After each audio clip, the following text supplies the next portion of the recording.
Hi, Phil. Thank you for having me. I've really enjoyed those presentations so far. And yes, I'm going to be talking about subtitling. I'm sorry Mike didn't get to ask his question. I think Jonathan knows I can talk quite quickly, so probably I could have tried to hurry myself along. I am going to speak about subtitling, specifically how we create our subtitles after already hearing from Nigel about the wheres and the wherefores of how they're implemented and why they're so important. And at ITV, we subtitle 98% of our output currently, aiming actually for 100% at all times. We are closer to 100%, but we guarantee 98% just because of technical problems, etc., when we have failings. So our entire subtitling team work from home, and we all wear headsets. And I've just realised I didn't do my description. I'm so sorry. So I am a white female in my early 40s. I've got on a green dress. I have wavy bobbed hair, which is dark brown, and red glasses. So apologies to miss that. I was too excited to talk about subtitling. So yes, and I'm wearing a funky headset, which is what my entire team wear to produce their subtitles with. When you tell somebody that you're a subtitler, you tend to find that one of their first questions will be, wow, so you type really fast. And it's that point that we generally have to explain that we don't actually type really fast. Well, we do, but to produce our subtitles, we use voice recognition technology. So I think most people are aware of ASRs now and the ability to shout instructions at Alexas. Other models are available.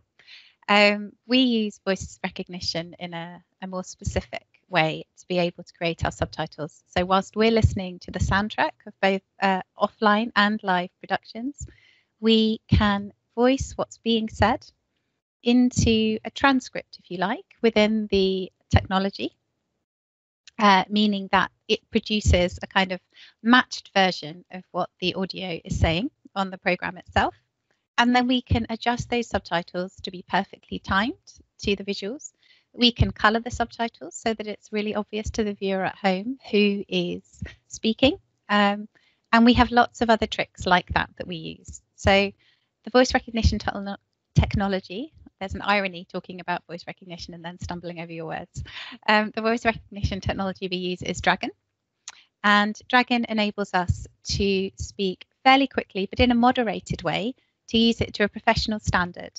I am going to demo it in a little bit, but first I'll talk through it. So we all have individual voice models, and we make use of tools like our own voice models that we train Dragon to recognize, as well as macros and house styles that enable us to guarantee words will work if we know they're coming in advance. I'll come more to that in a moment. So macros, for example, will enable us to distinguish between homophones, so that when we're voicing, as you will see sometimes in auto caption subtitles, we don't end up with the wrong form of the word to, for example. The macros enable us to guarantee that we're going to get what we want to get. House styles also have a really similar function, and they allow us to replace one word with another one if we're working on something specific. So live sport, for example, house styles can be really useful to guarantee that you're going to get the right terminology that you want to for that. We have two softwares which link that we use, WinCap's Quantum and QLive. And within Quantum, we produce all of our offline subtitles.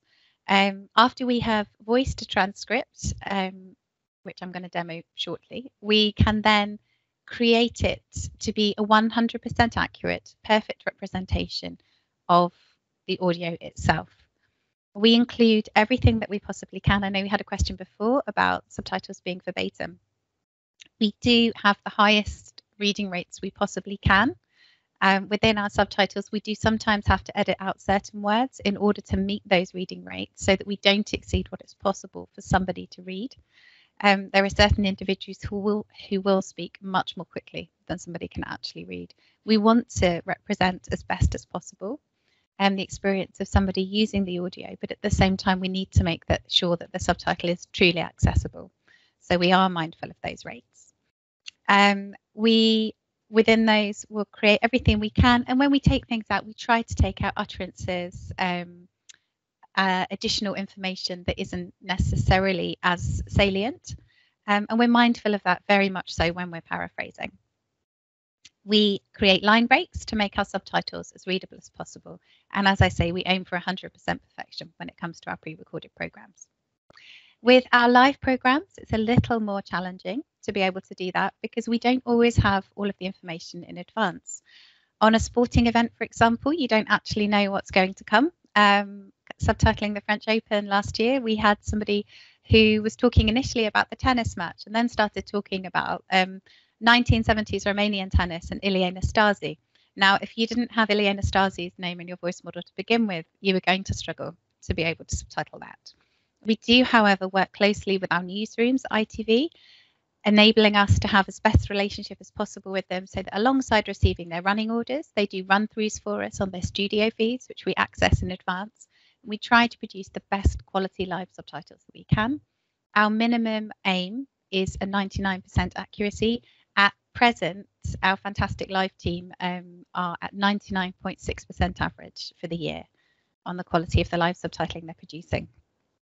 I will still always have people say to me when I tell them what I do, but do you not know your yaw from your yaw? You know, I was in the bank and I saw the subtitles and you'd got the wrong form. Where's your grammar?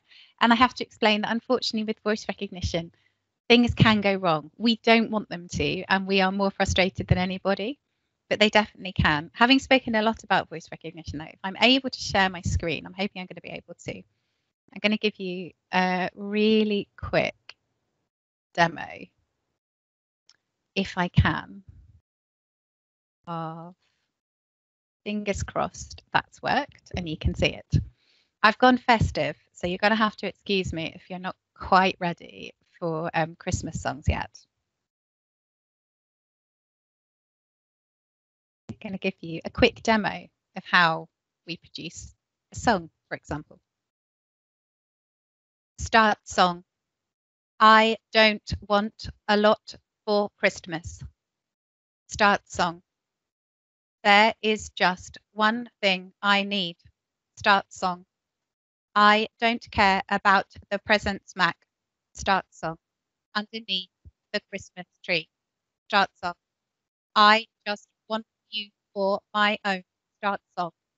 More than you could ever know. Start song. Make my wish come true. Start song. All I want for Christmas is you. Full stop. End song. And I'm going to turn off Mariah. And that's just a very quick demo of how we would produce a song live on air, for example. I'm going to try and turn that off now if I can. Just to give you a really quick example of how we actually produce the subtitles, because I think it's something which, until you've seen it, it's quite hard to properly understand. And that is how we basically would produce all of our live subtitles where possible. When we have information in advance, we create prepped subtitles, which we will queue out and they will appear as blocks because viewer feedback has told us over the years that they are the most comfortable subtitles for them to read. So block subtitles wherever possible are our aim.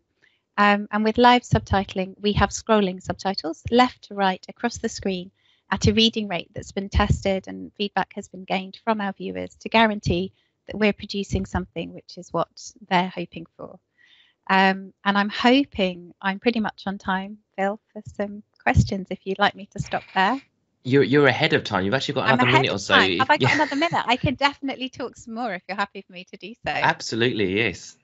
Excellent, thank you. So in that case, I can talk about the fact that subtitles, obviously, accessibility has altered over the years. I thought I might run out of time. When I started in Access Services almost 20 years ago, it was pretty much just the deaf and hard of hearing audiences that we were talking about, and they are still very much at the forefront of what we do. But recent research has shown, for example, that 4 out of 5 17 to 24-year-olds said that they have subtitles on all or some of the time, and they're something which are accessed so much more. With the Turn on the Subtitles campaign to increase children's literacy, there's more of a kind of a pressure on children's subtitling, which is fantastic to see, than there used to be. And I think subtitles are becoming more and more important across the spectrum. And the wonderful thing about ASR is that people are able now to use it at scale. The one thing I would say about that, having obviously, fairly obviously used ASR professionally for some time, is it isn't quite where we need it to be yet with regards to complete accuracy. And if anyone was using it to caption lectures, etc., for example, I would really recommend a QC of it once it's done. If you're producing transcripts, have a look through afterwards and just make sure that you haven't got some misrecognitions. I could tell you about lots of them that we've had, hopefully most of them pre-TX, not whilst we're live with broadcast, that you can actually misrepresent yourself without meaning to with ASR. All you have to do is speak slightly too quickly, run your word boundaries together, and ASR will get a little muddled. But the fact that it is making accessibility more accessible is a great thing. And obviously doing what we do, it's fantastic to see accessibility generally much more at the forefront of things than it was when I started. Thanks, Marion. Just for the benefit of everyone here, would you be able to just quickly say what ASR is? Oh, I'm so sorry. It's automatic speech recognition. See, I think about it so much that I automatically shorten it. Yes, that's something we're all guilty of. So please, no need to apologise. Yeah, it's the thing that auto captions for you. I think you degrees of success. At the end there, you kind of preempted my first question, and that was kind of regarding, people recording lectures or recording videos from home and then using the ASR and then maybe just giving it a quick check. One question I do have, if that's okay, is do you have any tips on how people might be able to improve the quality of the automatic speech recognition captions?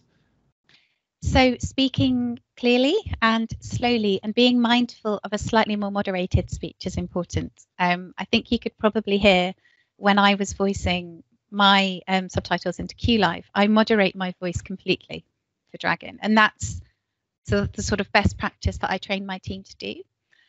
With regards to ASR generally, if you can try to be conscious of word boundaries and also small words, you'll find it struggles less. If it's able to hear you say the little words that conversationally we swallow, if it hears you say those, it can get context. And the auto captioning softwares do have a degree of context built into the ASR within them. So it being able to hear all of the individual words and to hear the boundaries between the words will really help it. A particular consciousness around sound pairs is helpful as well. It's maybe getting too technical, but it's really easy to run words together when there are sound pairs. So your T's and D's together. If you've got a past tense going into a word that starts with a T, super easy just to basically stick those words together. When you do that, ASR can struggle because it thinks it's hearing one word and it doesn't make sense to it. They would be my top tips. I think that's a fantastic tip. Thank you. And something I think we're going to have to end there. I don't think we've actually got time for any more questions. So I'm so sorry for everyone. I hate doing this. We could talk about this all day. But that was a brilliant talk. So thank you, Marion. Thank you very much.